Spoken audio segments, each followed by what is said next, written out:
Hello everyone, welcome back. Radhe Radhe ji सबको। Sir आज की क्लास हम स्टार्ट करने वाले हैं हमारा चैप्टर, आखिरी चैप्टर थर्ड बुक का, सिलेबस का आखिरी चैप्टर, सबसे इंपॉर्टेंट खतरनाक चैप्टर। सर चैप्टर का नाम कैश फ्लो स्टेटमेंट। सर बहुत बढ़िया चैप्टर है, मुश्किल लगेगा। अभी देखो पहली क्लास में जितनी बातें क्लियर कर दी जाए उतनी बेटर है।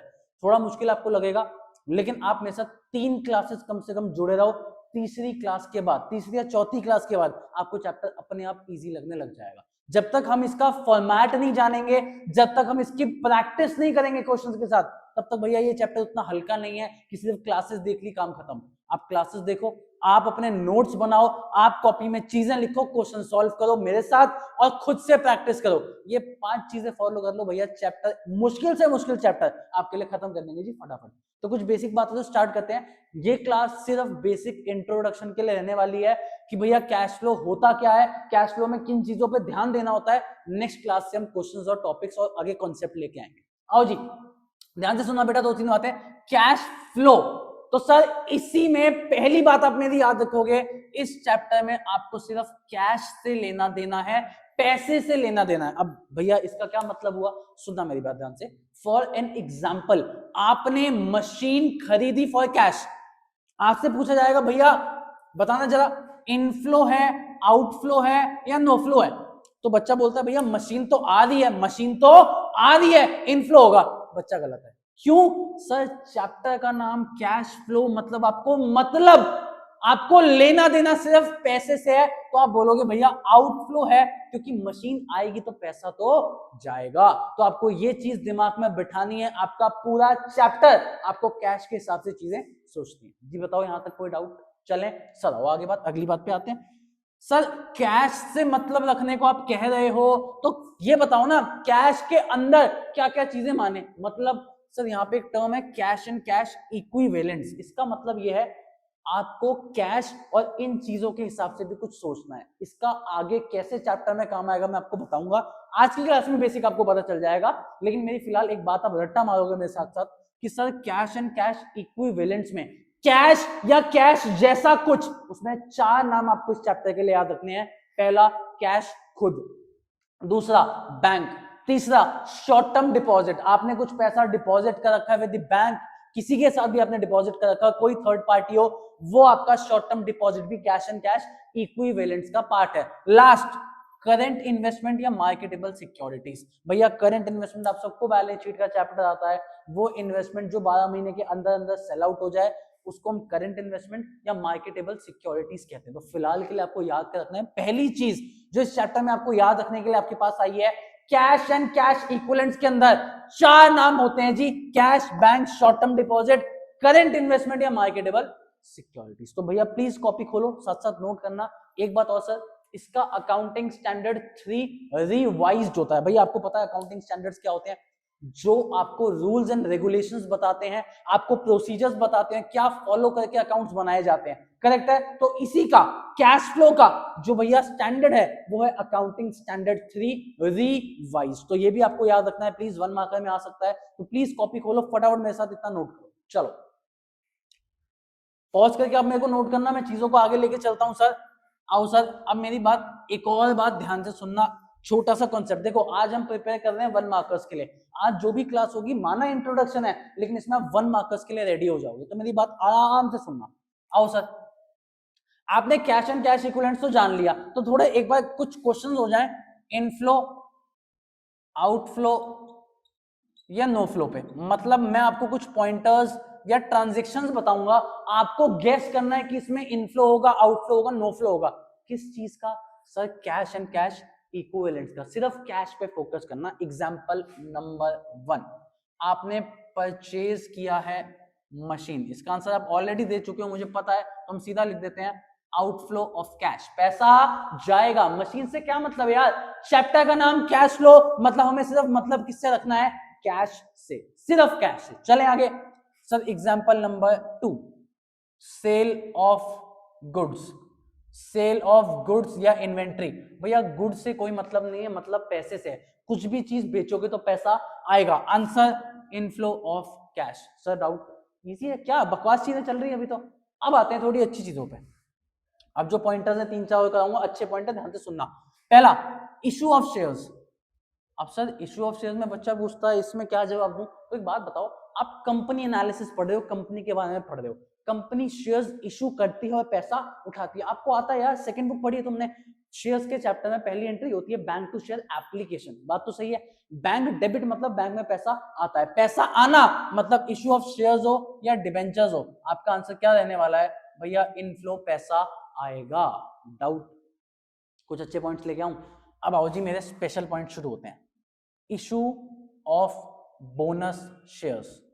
Issue of bonus shares, sir आपको बार बार बताया बोनस शेयर्स क्या होते हैं? वो शेयर्स जो हम फ्री ऑफ कॉस्ट अपने एग्जिस्टिंग शेयर होल्डर्स को देते हैं। जो मेरे शेयर होल्डर्स हैं, जो मेरी कंपनी में एज एन इन्वेस्टर उसने पैसा लगा रखा है कई लंबे टाइम से, उसको मैं फ्री में शेयर देता हूं। देखो यार, उसके पैसे से मैंने पैसा कमाया। जब कोई इन्वेस्टर मेरी कंपनी में पैसा लगाता है, मैं उसको यूटिलाइज करता हूं और अपनी कंपनी के लिए प्रॉफिट कमा के लाता हूं। तो भैया इनका भी तो कुछ हक है। कई बार जब कंपनी बहुत प्रॉफिट कमा लेती है, रिजर्व्स बहुत एक्यूमुलेट हो जाते हैं, जमा हो जाता है पैसा, तो कंपनी फ्री में शेयर्स बांट देती है। किसको? अपने एग्जिस्टिंग शेयर होल्डर्स को। उसको हम क्या कहते हैं? Issue of bonus shares. अब एक बात बताओ, मेरी लैंग्वेज अगर किसी ने पकड़ी हो, मैंने बोला फ्री ऑफ कॉस्ट शेयर बांटना, पैसे नहीं लेते, तो भैया पैसा नहीं है तो अपना आंसर क्या है जी? नो फ्लो, क्योंकि हमें सिर्फ किससे मतलब रखना है? कैश से। डाउट? चलें सर एक पॉइंट और आपके लिए लेके आते हैं। इशू ऑफ शेयर या डिवेंचर, आप कुछ ले लो, इशू ऑफ शेयर या debenture to vendor of machinery या वेंडर ऑफ एनी एसेट। अब सर टॉपिक आपको आता होगा, आप ये डिवेंचर्स की क्लास देखिए, वहां पे आपको टॉपिक आता होगा।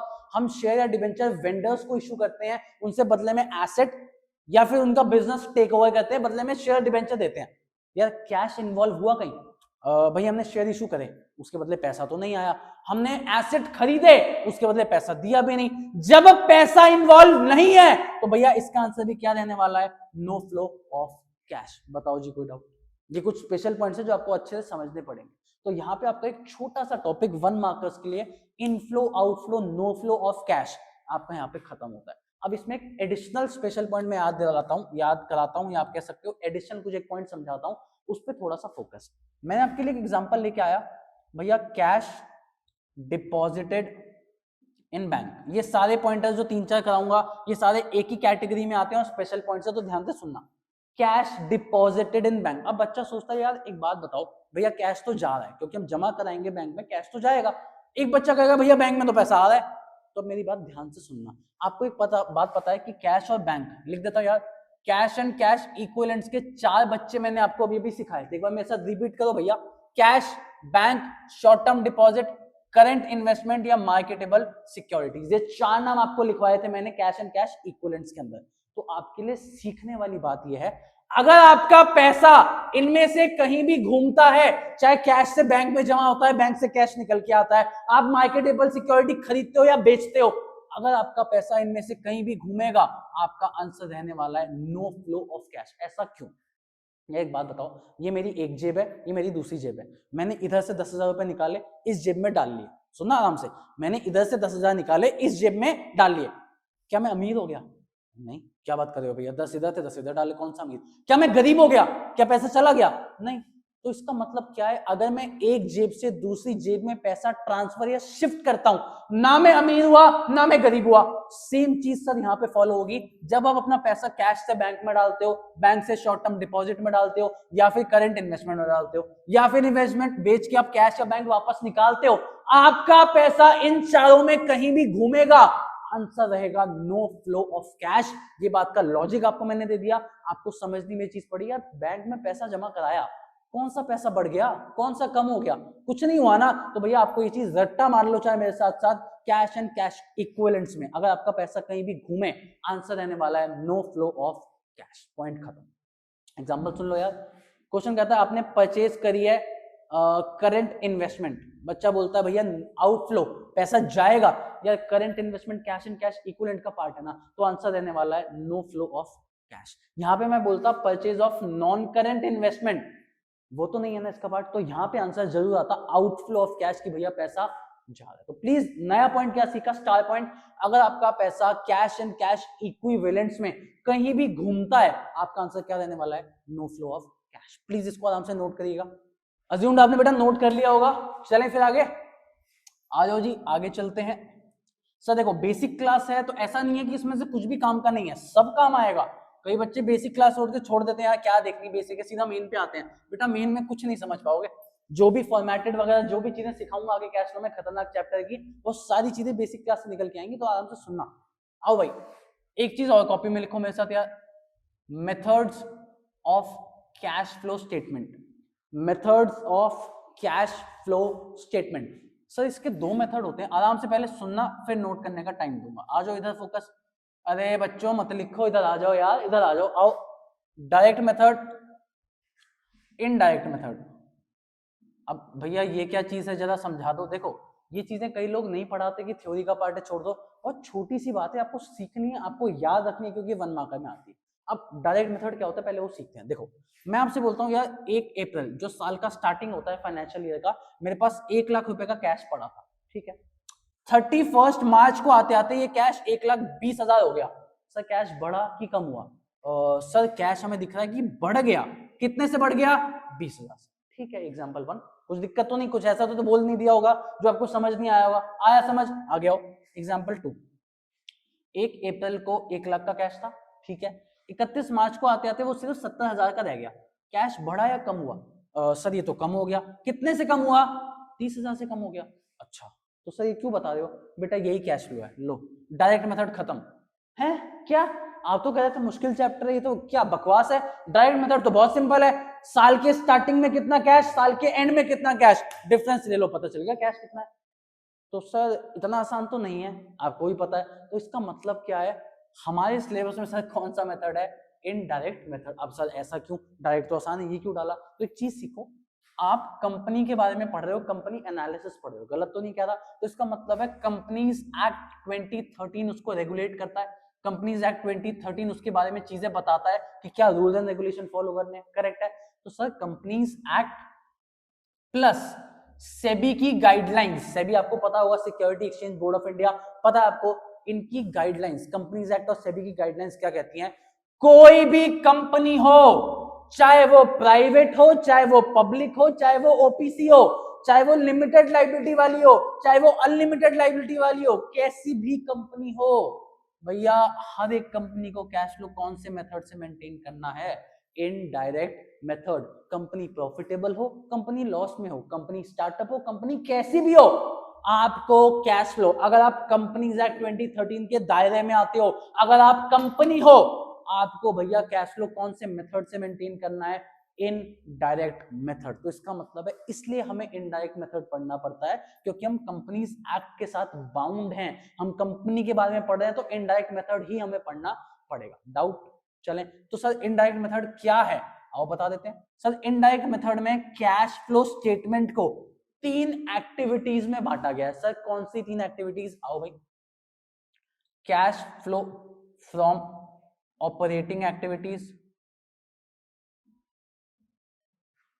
Cash flow from investing activities. Please साथ साथ लिख लेना बेटा, अब लिख सकते हो, कोई दिक्कत नहीं है। लास्ट नाम लिखो, cash flow from financing activities.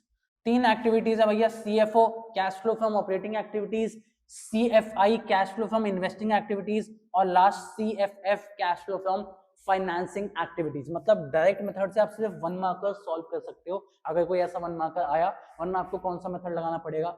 Indirect method. तो इनडायरेक्ट मेथड में 3 एक्टिविटीज में कैश फ्लो को क्लासिफाई किया जाता है sir. CFO cash flow from operating activities, CFI cash flow from investing activities, और आखिरी CFF cash flow from financing activities.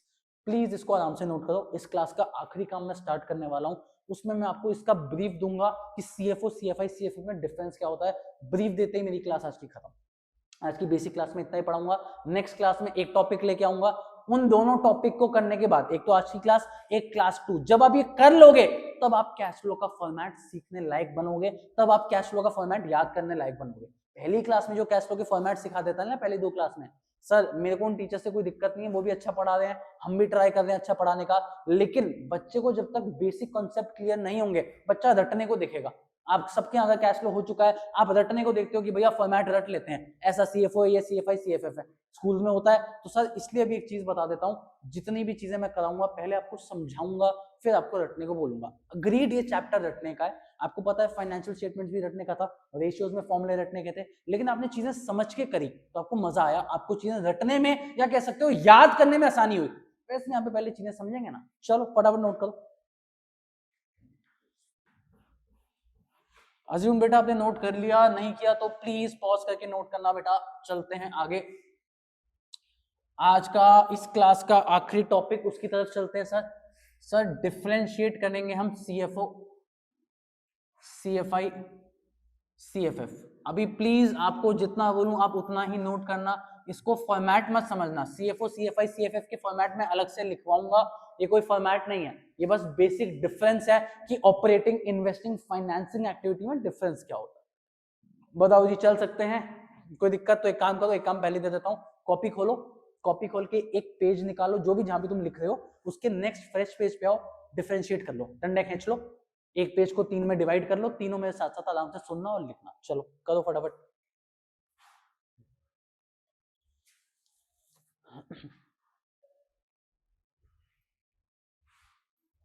चले बेटा, रेडी? आओ जी। सर एक बात बताओ, अभी आपने रेशियोज का चैप्टर पढ़ा, ऑपरेटिंग बहुत आसान है, फटाफट कराता हूँ। रेशियोज का चैप्टर पढ़ने से आपको कुछ नॉलेज लगी, ऑपरेटिंग खर्चे क्या होते हैं, ऑपरेटिंग इनकम क्या होती है, लास्ट प्रॉफिटेबिलिटी रेशियो में सीखा, तो वहां से कुछ चीजें लेके आता हूँ। ऑपरेटिंग का मतलब आपको इतना तो पता है कि धंधे से रिलेटेड, बिजनेस से रिलेटेड जितनी भी चीजें हैं वो ऑपरेटिंग का पार्ट होती है। गलत तो नहीं कह रहा? तो आओ जी, पॉइंटर सुनो मेरे। सेल ऑफ गुड्स, अच्छा जी, गुड्स मतलब इन्वेंट्री, इन्वेंट्री नहीं है तो धंधा कैसे चलाओगे? धंधे से रिलेटेड है ना? बिल्कुल है। परचेज ऑफ गुड्स, हाँ जी सर, परचेज ऑफ गुड्स समझ गए भैया, धंधे से रिलेटेड है, इन्वेंट्री है। ओके जी, आओ आगे आओ और आगे आओ। क्रेडिटर्स को पेमेंट करना, भैया क्रेडिटर्स मतलब उधार में माल खरीदा होगा, माल क्यों खरीदा? आगे बेचने के लिए, मतलब धंधे से रिलेटेड है, ऑपरेटिंग। एक और पॉइंट सुनो, डेटर्स से पेमेंट रिसीव करना, यार डेटर्स से पैसा क्यों ले रहे हैं? उधार में माल बेचा, माल बेचना धंधे का एक्टिविटी, बिजनेस का पार्ट, ऑपरेटिंग एक्टिविटी। बताओ यार क्या पॉइंटर्स है, छोटे मोटे पॉइंटर्स है, बहुत आसान पॉइंटर्स है सर ये। आओ, दो इनकम्स ऑपरेटिंग होती है जो आपको पता है, नाम याद दिला देता हूं जी। कमीशन रिसीव्ड, डिस्काउंट रिसीव्ड, ये आपको बता चुका हूं रेशियोज के चैप्टर के अंदर। सिर्फ दो इनकम्स है जिसको अकाउंट्स में ऑपरेटिंग धंधे से रिलेटेड माना गया है, वो है डिस्काउंट रिसीव्ड और कमीशन रिसीव्ड। कोई दिक्कत? चले अब कुछ खर्चों पे आते हैं यार, ध्यान से सुनना।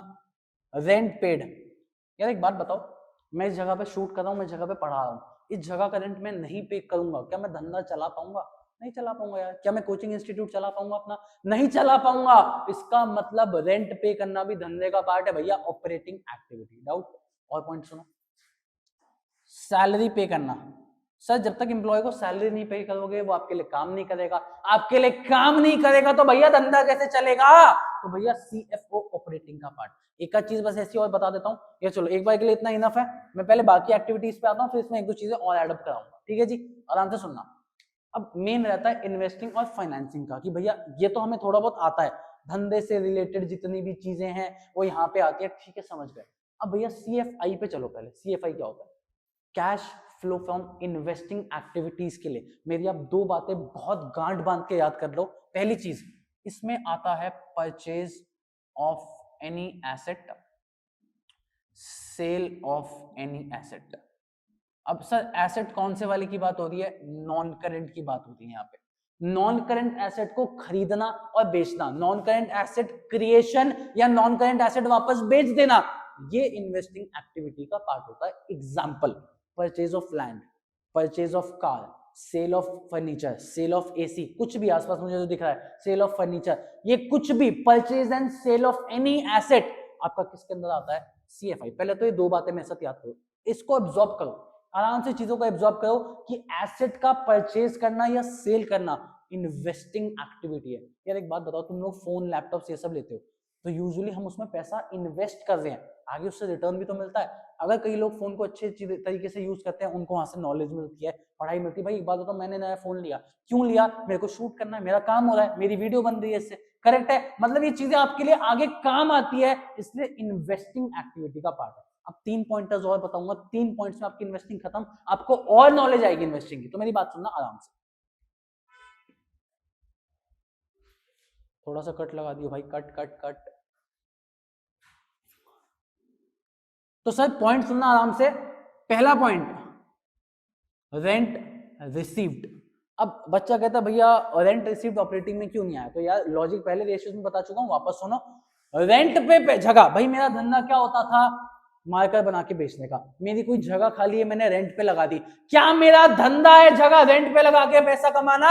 नहीं जी, तो मतलब ऑपरेटिंग तो नहीं होगा। तो भैया इन्वेस्टिंग में क्यों आया? लॉजिक समझा दो हमें तो। आओ यार इधर आओ, फोकस, आराम से फोकस। एक बात बताना, तुम्हें रेंट क्यों मिल रहा है? क्योंकि तुमने अपनी जगह कोई लेट आउट करी है रेंट पे, करेक्ट है? ठीक है। अच्छा वो जगह, जो भी जगह तुमने लेट आउट करी है जिससे तुम्हें रेंट मिल रहा है, तुम्हारे नाम पे होगी किसी और के नाम पे होगी? भैया हमारे नाम पे होगी, या किसी एरे गहरे या अड़ोसी पड़ोसी के नाम पे होती तो रेंट हमें थोड़ी मिलता, पड़ोसी को मिलता। हमारे नाम पे जगह है, हमारे नाम पे वो लैंड बिल्डिंग जो भी ऑफिस वगैरह तुमने रेंट पे लगाया है तुम्हारे नाम पे है, तभी तो तुम्हें रेंट मिलेगा। इसका मतलब इन पॉइंट्स के बैकग्राउंड पे जाओ। रेंट क्यों मिल रहा है? आपने कोई एसेट लेट आउट किया है, वो एसेट आपके नाम पे है, बिल्कुल हमारे नाम पे। कैसे हुआ आपके नाम पे? आपने एसेट पक्का खरीदा होगा। और परचेज ऑफ एनी एसेट कौन सी एक्टिविटी का पार्ट है? सीएफआई। अगर purchase of any asset CFI का पार्ट है तो उस पे मिलने वाला रेंट भी किसका पार्ट होगा? सीएफआई का। बताओ कोई डाउट? इसका मतलब रेंट रिसीव्ड। क्यों रेंट मिलता है? भैया जगह पे मैंने इन्वेस्ट किया, वो पैसा जो इन्वेस्ट किया उस पे रिटर्न कमाने के लिए जगह रेंट पे लगाई, तो रेंट रिसीव्ड कौन सी एक्टिविटी का पार्ट है? सीएफआई। एक और एग्जांपल सुनो भाई, मैंने तो कहा था कैश फ्लो मुश्किल है, एब्जॉर्ब करते रहो चीजों को, चलते रहो, स्लो प्रोसेस है कैश फ्लो, कभी जल्दी में मत करना, तो आराम से चलो, कोई दिक्कत नहीं है। सुनो आराम से, डिविडेंड रिसीव्ड। अब ध्यान से सुनो भैया, डिविडेंड आपको मिल रहा है। भैया डिविडेंड आपको क्यों मिलेगा? आपने पक्का पैसा शेयर्स में इन्वेस्ट किया है। मैंने शेयर्स इशू की बात नहीं करी। एक कंपनी किसी और कंपनी के शेयर्स खरीद भी तो सकती है। मान लो मेरी एक कंपनी है, आरडी क्लासेस नाम की कंपनी है, 1 लाख रुपए का फंड मेरे पास पड़ा है आइडल। यार आइडल पैसा रखने का क्या फायदा? मैंने इसे किसी कंपनी में इन्वेस्ट कर दिया। अब मुझे बदले में रिटर्न में क्या मिलेगा? डिविडेंड। इतनी बेसिक नॉलेज आपको है कि किसी भी कंपनी में अगर आप शेयर्स में पैसा इन्वेस्ट करते हो, बदले में क्या मिलता है जी? डिविडेंड। तो डिविडेंड मेरे को मिला। बैकग्राउंड, डिविडेंड मिला तो क्यों मिला? शेयर्स में पैसा इन्वेस्ट किया। इन्वेस्टमेंट करना मतलब asset creation. Purchase of any asset CFI का पार्ट, तो भैया उस पे इनकम जनरेट होना भी सीएफआई का पार्ट। डाउट? एक पॉइंट और हो जाए, आखिरी आखिरी पक्का। Interest received. अरे सर अब इंटरेस्ट रिसीव्ड कैसे है, समझाओ। यार एक बात बताओ, मैंने किसी को लोन दे दिया, मैंने किसी को लोन दिया, तो बदले में मुझे क्या मिलेगा? इंटरेस्ट। लोन देना एसेट है कि लायबिलिटी है? सर हमने पढ़ा था long term loans and advances. Asset देना मतलब एसेट क्रिएट होना, लोन देना आपके लिए क्या है? एसेट, क्योंकि फ्यूचर में तो पैसा वापस आएगा। तो एसेट क्रिएशन अगर इधर का पार्ट है सीएफआई का, तो इंटरेस्ट मिलना भी किसका पार्ट होगा? सीएफआई। बताओ जी डाउट? अब इन दोनों में कुछ ऐसे पॉइंटर्स को रिलेट करता हूं, ध्यान से सुनना। मैं अगर आपसे कहता हूं कि मैंने कार परचेज करी, मेरा धंधा क्या है? मेरा धंधा है पढ़ाने का, मेरा कोचिंग सेंटर है, मेरा कोचिंग इंस्टीट्यूट है, सर्विसेज प्रोवाइड करना पढ़ाने की, ये मेरा बिजनेस है, करेक्ट है? मैंने गाड़ी परचेज करी, मेरे लिए कौन सी एक्टिविटी है? भैया आपने तो एसेट परचेज किया है, बिल्कुल एसेट परचेज किया है। मेरे लिए ये कौन सी एक्टिविटी रहने वाली है? Investing activity. डाउट? नहीं सर ये तो आसान है, आपने लिखा तो परचेज ऑफ एनी एसेट। अब सुनो, तुमने किया का नाम सुना होगा, किया मोटर्स सुना है, टाटा मोटर्स सुना है। किया ने ना 100 गाड़ियां परचेज करी हैं। हाँ करी होंगी सर, तो क्या हो गया? तो सर ये कौन सी एक्टिविटी हुई? बच्चा बोलता है इन्वेस्टिंग। अरे बच्चे एक बात बता, किया का धंधा तुम्हें पता है ना, क्या धंधा है? गाड़ी बेचने का धंधा है। तो वो गाड़ी खरीदते हैं बेचते हैं, खरीदते हैं बेचते हैं। भाई जो भी डीलर्स होते हैं वो थोड़ी गाड़ी बनाते हैं, वो तो किया जो किया इंडिया का प्लांट है वहां से गाड़ी खरीदते हैं, अपना मार्जिन लगाते हैं, बेचते हैं। शोरूम डीलर्स का तो यही काम होता है। तो इसका मतलब किया का कोई शोरूम है, वो अगर गाड़ी खरीद रहे हैं, वो तो उनके लिए धंधे का पार्ट है। धंधे का पार्ट है तो कौन सी एक्टिविटी? ऑपरेटिंग। समझ पा रहे हो चीजों को? रिलेट करना सीखो, रट्टे में कुछ नहीं रखा भाई। कितना रट लोगे कैश फ्लो इस चैप्टर को? ये चैप्टर आपका college first year second year BCom CA हर लेवल पे आएगा, तो हर लेवल पे रट्टा मारते रहोगे क्या? समझो यार एक बार इसको आराम से। आओ एक एग्जांपल और लेता हूं, ध्यान से सुनना। रेंट रिसीव्ड, मेरा धंधा क्या है सर? आपका धंधा है आप ट्यूशन पढ़ाते हो, आप कोचिंग सेंटर चलाते हो, ठीक है, मैंने पूरा कोचिंग इंस्टीट्यूट ले रखा है, ठीक है जी। मान लो पीछे वाला एक रूम खाली है, मेरे पास कोई मैम आती है कि मैम सर हम यहाँ पे हिंदी इंग्लिश पढ़ाना चाहते हैं, रेंट पे दे दो। मैंने उनको 10,000 रेंट पे दे दिया, 10,000 रुपए रेंट मुझे मिला। अच्छा, क्यों मिला? क्योंकि भैया ये जगह मेरी है, इस जगह को मैं ओन करता हूँ। एग्जाम्पल ले लो कि मैं इस जगह को ओन करता हूँ, तभी तो मैंने रेंट पे दिया, बिल्कुल दिया। अगर इस जगह को मैं ओन करता हूँ, purchase of any asset CFI, तो रेंट रिसीव्ड भी कौन सी एक्टिविटी है? CFI। ये तो आपको पता है, अभी सिखाया। लेकिन एक बात बताओ, आपको पता है रियल एस्टेट कंपनी कौन सी होती है? सर कौन सी company? Real estate company. Real estate company का धंधा ये होता है, वो जगहों को रेंट पे लगाते हैं या लगाने में हेल्प करते हैं या जगह बेचते हैं। तो अगर एक रियल एस्टेट कंपनी ने कोई जगह रेंट पे दी है, उनके लिए तो उनके धंधे का काम है, उनका तो बिजनेस ही है। तो रियल एस्टेट कंपनी अगर उसको रेंट रिसीव होता है, रेंट मिलता है, तो कौन सी एक्टिविटी आएगी? ऑपरेटिंग। तो आपको मैं ये चीज सिखाना चाह रहा हूं, कैश फ्लो का फॉर्मेट जो है आपके सिलेबस में जितना है वो एक फिक्स फॉर्मेट है, लेकिन रियल लाइफ में कैश फ्लो सबका अलग होता है ना यार। मेरा धंधा अलग, आपका अलग, उसका अलग, तो हर किसी के हिसाब से, उसके धंधे के हिसाब से एक्टिविटीज मॉडिफाई होती है, चेंज। डाउट? चल सकते हैं आगे। अज्यूम सर समझ आ रहा हो? देखो समझ नहीं आया तो रिक्वेस्ट ये स्लो करके प्लीज स्पीड बढ़ा के, आप देखते हो मुझे पता है, अग्रीड, देखा करो स्पीड बढ़ा के। कई बार लगता है ना मैं स्लो हूं, या चीज आपको आती है, बढ़ाओ। इन चैप्टर्स में स्पीड मत बढ़ाओ इतनी, इसको आराम से अपने दिमाग को समझने दो, सुनने दो, उसको एब्जॉर्ब करने दो, तब जाके गेम बनेगा। चले लास्ट, आज का आखिरी काम, CFF फाइनेंसिंग को डिस्कस करते हैं। सर एक बात बताओ, मेरे को एक लैंग्वेज समझाओ, फाइनेंस का मतलब क्या होता है? हम कहते हैं कि भैया हमने ना गाड़ी फाइनेंस कराई है, हमने स्कूटी बाइक फाइनेंस करवाई है, हमने एप्पल का अपना आईफोन फाइनेंस करवाया EMI पे। फाइनेंस होता क्या है? इस शब्द का मतलब क्या है? सुनना मेरी बात, फाइनेंस का मतलब होता है पैसा अरेंज करना, पैसे के सोर्सेज ढूंढना। अच्छा, फाइनेंस कराना, फाइनेंस करना, फाइनेंस का मतलब होता है पैसा अरेंज करना, पैसे के सोर्सेस ढूंढना। तो अगर आप कहीं से पैसा उठाते हो, पैसा अरेंज करते हो, वो फाइनेंसिंग एक्टिविटी में आता है। अब एक बात बताओ, कंपनी के पास क्या क्या सोर्स होते हैं? मेरी कंपनी RD क्लासेस क्या सोर्स है? देखो, इशू ऑफ शेयर्स, आराम से बिल्कुल चुपचाप मैं शेयर्स में पैसा डालता हूं, इन्वेस्ट करता हूं, इन्वेस्टिंग एक्टिविटी, एसेट क्रिएट हो रहा है। मैंने शेयर इशू करे, मैं कहा जनता पब्लिक कंपनी हूं, आओ भैया पैसा लगाओ, शेयर ले जाओ, तो इशू ऑफ शेयर्स कौन सी एक्टिविटी? फाइनेंसिंग। क्योंकि जनता मुझे पैसा देती है, मैं धंधे के लिए पैसा अरेंज कर रहा हूं, पैसा अरेंज करना कौन सी एक्टिविटी?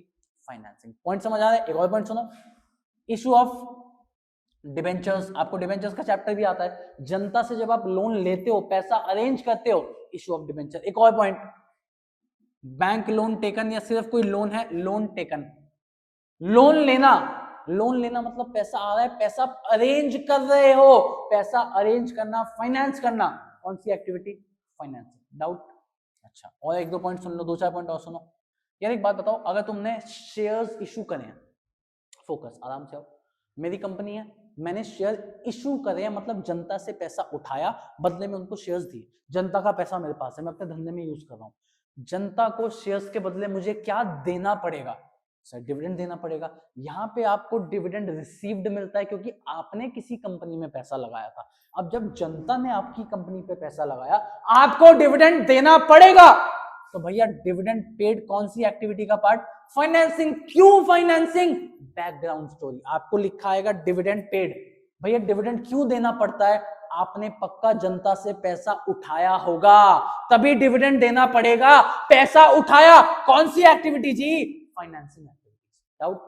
और एक पॉइंट सुनो, डिबेंचर्स पे और लोन पे क्या देना पड़ता है? भैया डिबेंचर और लोन पे ब्याज देना पड़ता है। तो इंटरेस्ट ऑन लोन अगर लिखा है, interest on loan paid, interest क्यों देना पड़ रहा है भैया? इंटरेस्ट इसलिए देना पड़ रहा है, या तो आपने डिबेंचर्स इशू करें, जनता से पैसा लोन पे उठाया, या बैंक से लोन लिया, लोन लिया, पैसा उठाना, पैसा अरेंज करना, फाइनेंसिंग का पार्ट, तो इंटरेस्ट भी कहां पे आएगा?